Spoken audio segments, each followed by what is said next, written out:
오늘은 돌려 세우기 전에 돌려 보낼 수 없었을까 하는 제목으로 말씀을 전하겠습니다. 우리 한국 속담에 가랑비에 옷 젖는 줄 모른다 그런 얘기 있죠. 국가나 사회나 기업이나 다 마찬가지입니다만 어느 날 갑자기 쇠락하게 되었을 때 그게 갑자기 일어난 일이 아니라 그 속에는 오랜 기간 동안, 오랜 시간 동안에 그 쇠락이 서서히 진행되어 온 쇠락의 과정이 있어 왔다 하는 그런 얘기를 뜻하는 속담일 것입니다. 예전에 그 노인과 바다를 쓴 어니스트 해밍웨이라고 있죠. 그 노벨 문학상 받았던 그 사람이 고전 소설일 텐데요. 첫 번째 소설로 저는 기억을 합니다. 태양은 다시 떠오른다 하는 그가 쓴 또 다른 책에 대화를 통해서 이 파국에 대한, 파산에 대한 당시에는 참 참신한 통찰로 이제 보여졌던 그런 대화의 내용이 있습니다. 두 친구가 이렇게 대화하는데 되게 간단한 대화거든요. 한 친구가 그 다른 한 친구에게 묻습니다. 아니 갑자기 어떻게 파산을 하게 된 거야? 라고 이제 친구에게 물으니까 그 친구가 대답하는 말이 두 가지 방법이었네. 처음에는 서서히 아는 듯 모르는 듯, 그러다가 어느 날 갑자기 이렇게 되었다네. 여러분, 이게 몰락의 과정이 실은 그런 거죠. 우리가 흔히 로마는 하루아침에 이루어지지 않았지만 로마의 멸망은 하루아침에 일어났다 이런 얘기 하지만 여러분, 그럴 리가 있겠습니까? 로마가 멸망하는데도 긴 기간 동안에 그 속에서 진행되었던 가랑비와 같은, 쌓이고 또 쌓이고 계속 뭔가를 적시게 만들었던 가랑비와 같은 것이, 그런 조짐이 쌓여왔을 것입니다. 우리가 몇 주간에 걸쳐서 이 솔로몬에 관한 내용을 쭉 보고 있습니다. 솔로몬은 대단히 성공한 그런 왕이었습니다. 그가 성공하지 않은 왕이라고 누구든 감히 말할 수가 없을 겁니다. 그의 큰 성공은 하나님이 주신 은총이었죠. 하나님이 그에게 주신 놀라운 약속이자 축복이었습니다. 지혜를 구하는 솔로몬에게 하나님께서 약속으로 부귀와 영화까지 더하여 주시겠다고 약속하셨고요. 그리고 그 약속 그대로 하나님이 그 복을, 엄청난 부를 그에게 복으로 주셨던 것입니다. 그런데 어느 순간부터 균열이 일어나기 시작했습니다. 솔로몬의 마음 가운데 하나님이 주신 그 엄청난 부가 하나님의 약속을 따르면 지혜를 뒤따라가는, 지혜 뒤에 서서 따라가는 그런 것이었는데 어느 순간부터 그가 복으로 받았던 부귀와 그 재산이 지혜를 앞서기 시작한 것입니다. 우리 지난주 말씀에서 강조해서 설명을 드린 그 순서 바뀐 같은 게 일어난 거죠. 10장 7절과 10장 23절을 같이 한번 보십시오. 이 순서가 이렇게 바뀌게 된 것을 우리가 지난 주일에 확인했습니다. 솔로몬은 지혜의 왕이었습니다. 그러니까 이 순서가 중요했던 거예요. 우리에게는 이 순서가 그냥 어떻게 볼지 몰라도 솔로몬은 지혜의 왕으로서 하나님 앞에 인정을 받았고 사람들의 칭송을 받았기 때문에 그에게는 이 순서가 생명줄과 같은, 이게 지켜져야지 솔로몬이 되는 것인데 이게 그릇된 방향으로 틀려지기 시작했던 것입니다. 하나님이 그에게 주신 이 많은 부가 이처럼 그의 마음속에서 움직이기 시작했을 때 이 부와 함께 무엇이 따라 움직였느냐 하면 그의 권력도 함께 움직였습니다. 10장 15절 하반절을 한번 보실까요? 10장 15절 하반절 보시면 아라비아의 모든 왕들과 나라의 고관들에게서도 가져왔다 하는 말씀이 있죠. 지난번 설명을 드린 것처럼 각 나라들에게서도 일종의 조공을 받은 것입니다. 공무를 그가 받았던 거죠. 게다가 26절 말씀을 보시기 바랍니다. 10장 26절에 솔로몬이 병거와 마병을 모으고 그것을 병거 성에도 두고 예루살렘 왕에게도 두었다고 기록하고 있습니다. 이 엄청난 부를 가지고 뭘 했느냐? 힘을 비축한 것입니다. 자기의 권력을 더 키운 그런 거죠. 어느 정도의 힘을 그가 가졌었느냐 하면 이 같은 내용을 기록하고 있는 역대하에는 이게 보다 자세한 내용이 있습니다. 역대하 9장 23절에서 26절 말씀 한번 보십시오. 천하의 열왕이 솔로몬의 지혜를 들으며 그의 얼굴을 보기를 원해서 각기 예물을 가지고 왔는데 라고 되어 있죠. 해마다 품목과 수량에 정한 수가 있었다고 되어 있습니다. 조공을 받은 그런 장면이죠. 그리고 26절 말씀에 보시면 그런 솔로몬이 유브라데 강에서부터 블레셋 땅과 애굽 지경에까지의 모든 왕을 솔로몬이 다 다스렸다고 되어 있습니다. 그 일대에 이 가나안 지역을 얘기하거든요. 가나안 땅 전체를 얘기합니다. 이 경계는 그 일대의 맹주가 된 거예요. 그 안에 있는 여러 왕들을 실상 다스리는 왕이 솔로몬이었다 하는 이런 것입니다. 그의 권세가 굉장했음도 보여주고 있습니다. 여러분, 부하 권세가 다 이처럼 솔로몬에게 모이게 되었을 때 이어지는 내용이 바로 오늘 이 본문 11장의 내용이 그 내용입니다. 1절을 보십시오. 11장 1절. 솔로몬 왕이 바로의 딸 외에 이방의 많은 여인을 사랑하였으니 곧 모압과 암몬과 에돔과 시돈과 헷 여인이라. 3절 말씀에도 보시면 후궁이 700명이고요. 첩이 300명이라고 되어 있습니다. 한마디로 말해서 이게 상상이 잘 안 되는 숫자 아닙니까? 이게 제가 생각할 때는 굉장히 많다는 것을 상징적으로 표현한 게 아닐까 싶은 정도로 상상이 안 되는 그런 굉장히 많은 이방 여인을 솔로몬이 아내로 맞이했다 하는 것입니다. 근데 여러분, 여기에 이 1절과 2절에서 우리가 주목해야 할 표현이 있습니다. 이게 뭐냐 하면 솔로몬이 이 많은 이방의 여인을 사랑하였다 이런 표현이 되어 있죠. 1절 중간에도 있고 2절 맨 마지막 부분도 보십시오. 솔로몬이 그들을 사랑하였더라고 되어 있습니다. 여러분, 처음에는 이게 아니었을 거예요. 처음에는 그저 왕이 고대 사회에서 흔히 하는 일종의 정략 결혼, 일반적인 정략 결혼이었을 것입니다. 주변의 여러 나라의 왕들이 되레 솔로몬에게 요청했을 겁니다. 자기의 딸을 아내로 맞이해 달라고. 그래서 솔로몬의 아내로 보내줌으로써 당대의 부강한 나라였던 솔로몬과 이 전략적인 이스라엘과 전략적인 관계를 맺어가기를 그들이 원했을 것입니다. 솔로몬도 처음에는 그랬겠죠.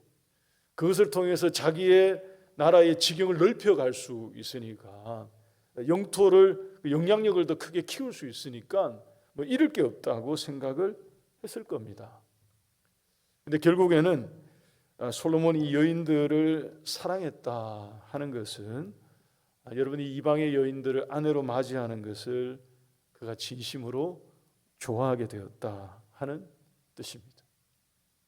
우리 앞에 화면에 나오는 4개의 다음의 구절들을 잠시 한번 봐주시기 바랍니다. 2절과 그리고 3절, 4절 그리고 9절입니다. 여러분, 여기에 보면 마음을 돌린다 하는 표현이 계속 반복되어 있습니다.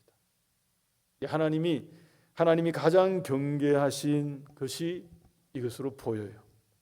2절의 말씀은 하나님께서 일찍이 주셨던 경고의 말씀이었습니다. 통혼하지 말라고 하시면서 통혼을 하게 되면 그들이 너희의 마음을 돌릴 거라고 진즉에 말씀해 주셨습니다. 3절과 4절의 말씀은 하나님이 그렇게 경고해 주신 것처럼 솔로몬의 아내가 된 이 숱한 이방의 여인들이 솔로몬의 마음을 돌렸다 하는 말씀. 그리고 9절을 보세요. 9절 말씀을 보시면 이제 마음을 돌리는 주어가 어느덧 누구로 바뀌어 있습니까? 솔로몬으로 바뀌었습니다. 여러분, 이게 무서운 결과와 같은 거예요. 처음에는 누군가에게 영향을 받았겠죠. 처음에는 이 이방의 여인들이 서서히 솔로몬의 마음을 툭툭 건드리고 하나님에게서 돌려서 마음을 다른 신들 쪽으로 향하도록 만드는 그런 영향을 끼쳤겠죠. 어느 순간부터 솔로몬 스스로가 자신의 마음을 하나님에게서 돌아서게 했다는 것입니다. 여러분 1000번제를 드리면서 하나님을 사랑했어요. 솔로몬은 1000번의 예배를 드리면서 하나님께 예배하는 것을 기뻐했습니다. 하나님이 그것을 기뻐하셨어요. 그런 솔로몬의 모습을 보면서 하나님이 기뻐하셔서 축복을 약속하셨고요. 솔로몬의 마음이 그랬던 것입니다. 전심으로 하나님을 예배했던 그런 솔로몬의 마음이, 그런 은혜를 구했던 솔로몬의 마음, 하나님에게 지혜를 달라고 다른 것을 구하지 않고 하나님 저에게 하나님의 지혜를 알게 하십시오라고 지혜를 구했던 이 솔로몬의 마음이 이렇게 달라져 버린 것입니다. 교회 여러분, 우리 하나님은 변함이 없는 온전한 마음을 원하시는 줄 믿으시기 바랍니다. 하나님은 우리에게 정말로 하나님을 향한 순전하고 온전한 마음을 보기를 원하세요. 사도 바울이 그가 사랑했던 에베소 교인들에게 축복을 하면서 기원했던 그 마지막 말씀을 우리 교우들께서는, 성도들께서는 늘 기억하시기를 바랍니다. 여러분 사도행전을 보게 되면 사도 바울은 에베소 교회를 정말 그의 마음에 품었던 교회가 맞아요. 그러니까 특별히 사역했고요, 오랫동안 사역했고요. 마지막에 떠날 때 그냥 떠나지 못하고 끌어안고 눈물을 흘리면서 작별 인사를 했던 교회가 에베소 교회. 어느 교회보다 에베소 교회가 마음에 있었구나 하는 것을 우리가 보게 되는데, 그 교회 성도들에게 사도 바울이 편지를 통해 에베소서 그 마지막 장 마지막 절에 이렇게 축복을 했습니다. 6장 24절 말씀입니다. 에베소 6장 24절에 우리 주 예수 그리스도를 어떻게 해요?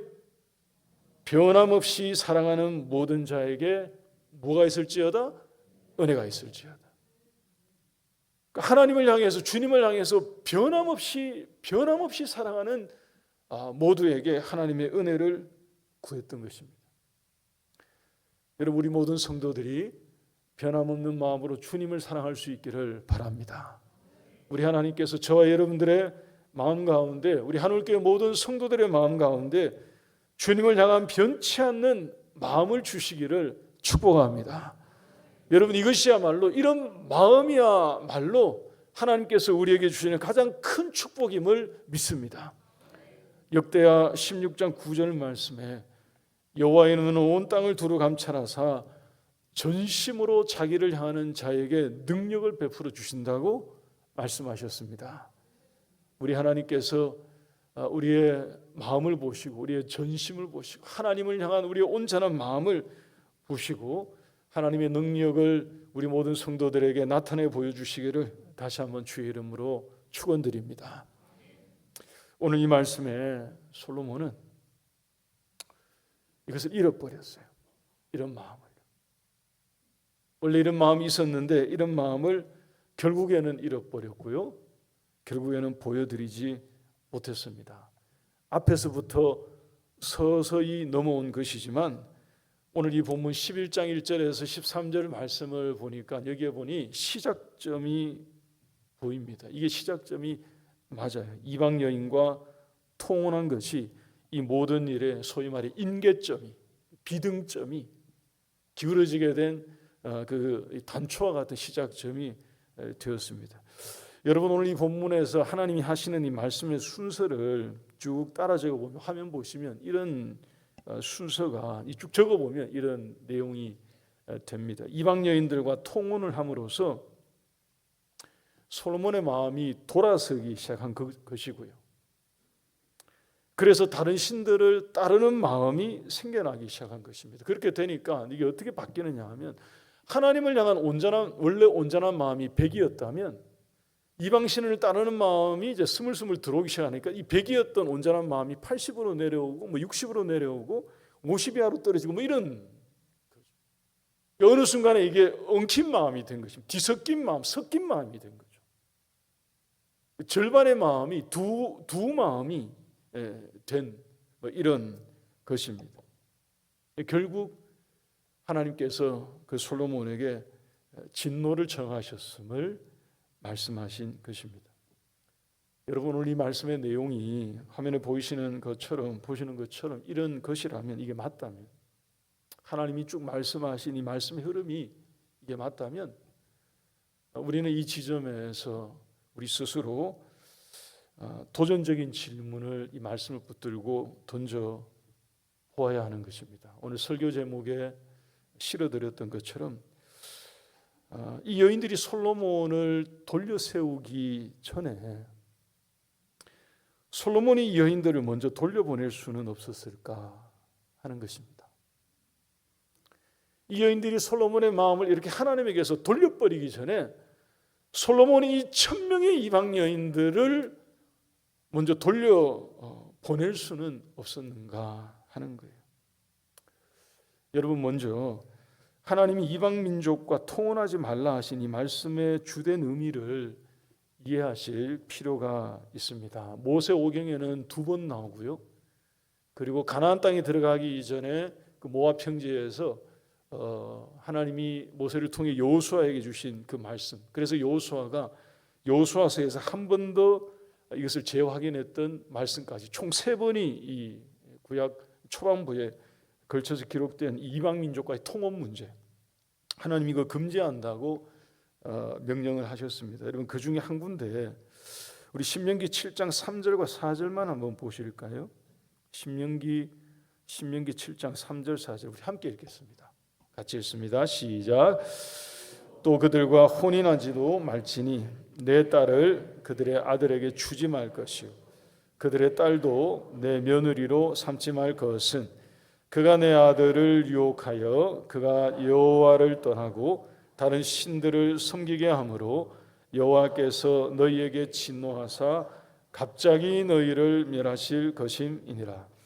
여러분, 여기에서 하나님이 이방 민족과 결혼을 금지하신 것은 그들이 너희의 아들과 딸을 미혹하여 하나님을 떠나게 만들고 그리고 다른 신들을 섬기게 만들고 그래서 결국에 하나님의 진노의 대상이 될 것이니 혼인하지 말라고 말씀하신 것입니다. 여러분, 여기에 혼선이 없어야 합니다. 이거 혼선 없이 이해가 되어야겠습니다. 하나님이 그냥 국제 결혼을 반대하셨고 다른 민족의 사람을 배우자로 삼는 것을 원천적으로 금하신 것이 하나님의 본심이고 저는 그렇게 생각하지 않습니다. 그렇게 읽히지가 않아요. 여러분, 국제 결혼 권장합니다. 저는 저희 집에 2 딸이 나중에 국제 결혼하겠다고 하면 쌍수를 들고 환영할 겁니다. 국제 결혼 괜찮아요, 여러분. 성경 안에는 하나님이 보여주신 내용들이 있습니다. 하나님이 종종 다른 민족의 사람들을 가족으로 포함시키셨습니다. 모세가 구스 여인과 결혼했거든요. 구스 여인을 아내로 맞이했거든요. 구스 여인은 이디오피아 여인입니다. 이방 민족이에요. 그것을 보고 누가 비방을 했느냐? 모세의 가족인 형제인 아론과 미리암이 모세를 비방했습니다. 그때 하나님께서 모세를 비방한 아론과 미리암을 비방하셨어요. 책망하셨습니다. 호되게 책망하셨죠. 예수님의 족보를 보게 되시면 거기에 이방 여인들의 이름이 여럿 올라와 있습니다. 다말, 룻, 기생 라합, 우리아의 아내 바세바는 여러분 헷 족속으로 성경에 소개되어 있거든요. 헷 족속은 오늘 본문 11장 1절에 하나님이 솔로몬에게 많은 여인을 아내로 맞이했다고 뭐라 하신 거기에 열거된 족속이 헷 족속이에요. 예수님의 족보에 줄줄이 다 올라가 있거든요. 그러니 예수님께서 하나님께서 혈통이 다른 민족과 결혼하는 것 자체를 금하신 것이 하나님의 본의가 아니었던 것입니다. 하나님이 경계하시고 금하신 명령은 그것으로 말미암아 이들의 마음이 이 하나님의 자녀 하나님의 백성들의 이들의 마음이 하나님을 떠나서 원래 전심이었던 마음이 반심이 되거나 전심이었던 마음이 반의 반심이 되거나 하나님에게서 돌아섬으로써 진노의 대상이 되어버리는 되게 만드는 이방 신앙과의 혼합, 이방 신앙으로의 배교 이런 것을 경고하신 것입니다. 여러분 오늘 말씀에서 솔로몬에게는 그야말로 이 통혼이 그것을 부른 대로가 되었던 것입니다. 오늘 이 본문에서 솔로몬이 이방 여인들과 통혼함으로써 하나님이 경계하시고 경고하신 이것의 문을 활짝 열어버리는 큰 길이, 큰 문이 되어버린 것입니다. 솔로몬의 후손과 다윗의 나라를 무너지게 만드는 결정적인 덫이 되었던 것입니다. 여러분, 이 1000명의 이방 여인, 이 여인들을 어떻게 해야 할까요? 이미 혼인을 해서 후궁이 되고 첩이 되었는데 솔로몬이 대체 뭘 어떻게 할 수 있었겠습니까? 라고 할 때 저는 에스라의 말씀이 과거의 이 솔로몬에게 권면이 되어야 한다고 생각합니다. 여러분, 에스라가 이걸 했거든요. 에스라는 성경에서 한번 보여주는 것이지만 에스라는 일을 한번 했던 사람입니다. 우리 아시는 분들은 다 아시겠습니다만 에스라가 돌려보낸 거예요. 우리 말씀 한번 보십시다. 에스라 10장 10절에서 12절을 한번 보시기 바랍니다. 에스라 10장 10절에서 12절. 에스라가 사람들에게 말하기를 너희가 범죄하여 이방 여자를 아내로 삼아 이스라엘의 죄를 더하게 하였으니 이제 너희 조상들의 하나님 앞에서 죄를 자복하고 그의 뜻대로 행하여 그 지방 사람들과 이방 여인을 끊어버리라. 여기서 끊어버리라 하는 말씀의 내용은 내어보내라 하는 이런 뜻입니다. 그래서 모든 회중이 그 말씀을 듣고 큰 소리로 대답하여 이르되 당신의 말씀대로 우리가 행하겠습니다 라고 이 어마어마한 일을, 에스라 말씀 보면 113가정이 나오거든요. 그 리스트가 쭉 나와요. 이방 여인과 결혼한 남자들의 이름이 쫙. 일을 한번 보여주었다니까요. 여러분 오해하지 마시기 바랍니다. 그 사건은 에스라서 말씀에 기록된 그 일은 여러분 성경에 보게 되면 일반화할 수 없는 특별한 계시의 사건들이 많습니다. 에스라가 했던 이 명령은 포로에서 돌아왔던 이스라엘 공동체가 정체성을 상실해 가고 있던 아주 절체절명의 상황이었습니다. 그들이 하나님의 백성으로서의 정체성을 잃어가고요. 존립이 돌아왔는데 존립이 위태위태한 아주 절박한 상황 가운데에 매우 특별한 명령으로 특단의 조치로 특수한 상황 가운데 특이하게 내려진 그런 특단의 조치, 예외적인 명령이었던 것입니다. 일반적인 결혼 생활에 그냥 적용이 되는 게 아니에요. 그런데 여러분, 오늘 말씀에 나오는 이 솔로몬의 경우를 유심히 보시기 바랍니다. 에스라가 명령을 했던 그 명령, 그 말씀, 그것보다가 더 긴박하고 특수한 상황으로 봐야 할 것입니다. 하나님께서 진노하셔서 나라를 빼앗으시겠대요. 하나님이 축복으로 세워주신 다윗의 왕국입니다. 그런데 하나님께서 솔로몬이 이 1000명의 이방 여인들을 후궁과 첩으로 맞이하여서 그의 마음을 하나님에게서 돌려버리고 다른 신들을 따르게 되는, 솔로몬이 다른 신들을 따르게 되는 이런 상황, 여러분 에스라가 봤으면 에스라가 같은 명령을 내렸을 거예요. 우리가 던지는 이 말씀에서 우리가 던지는 질문이, 우리에게 던지는 그런 교훈적인 질문이 바로 그것입니다. 그렇게 하지 못했던 이 과거의 솔로몬이 여러분 현재의 우리에게 주는 이 말씀의 교훈이 분명히 있을 것입니다. 여러분 여기에 나오는 1000명의 여인들은 다른 게 아니겠죠. 우리에게 적용하자면 솔로몬의 마음을 하나님에게서 서서히 빼앗아간 세상의 유혹, 시험, 육신의 정욕, 눈으로 볼 때 그 아름다움, 안목의 정욕, 뭐 이런 거죠. 그의 마음 가운데 놓지 못하던 욕심, 여러분 이런 것에 해당되는 게 틀림없을 것입니다. 여러분 그러한 것들이, 이 세상에 있는 그 많은 것들이 우리의 마음을 하나님에게로부터 돌려 세우기 전에 우리가 그것을 먼저 발견하고 먼저 멀리 내어보내고 돌려보내고 끊어버리는 그런 결단이 있고 용기가 있는 우리 모두가 될 수 있기를 바랍니다. 이게 우리에게 필요합니다. 오늘 이 본문의 말씀은 우리에게 실은 이 지점을 깊이 생각하게 하는 거예요. 하나님의 진노가 여러분 무섭습니다. 솔로몬에게 뭐라고 말씀하셨냐면 나라를 빼앗는다고 얘기하셨어요. 근데 다 빼앗지 않고 거의 다 빼앗고 한 지파를 남겨서 넘겨주겠다는 거예요. 근데 솔로몬 때는 또 넘어가고 아들 때의 일이 일어난다고 말합니다. 아버지인 솔로몬이 이 얘기를 들으면서 내 때 이런 일이 발생하지 않으니까 나는 괜찮네 라고 생각을 했겠습니까? 그런 생각을 했으면 정말 솔로몬은 아니었을 것입니다. 여러분 이게 더 비극적인 거죠. 예전에 나왔던 우리나라 영화 명당 보셨습니까 혹시? 거기 보면 여러분 2대 왕을 배출하는 명당을 찾아달라고 막 그러지 않습니까? 찾았어요.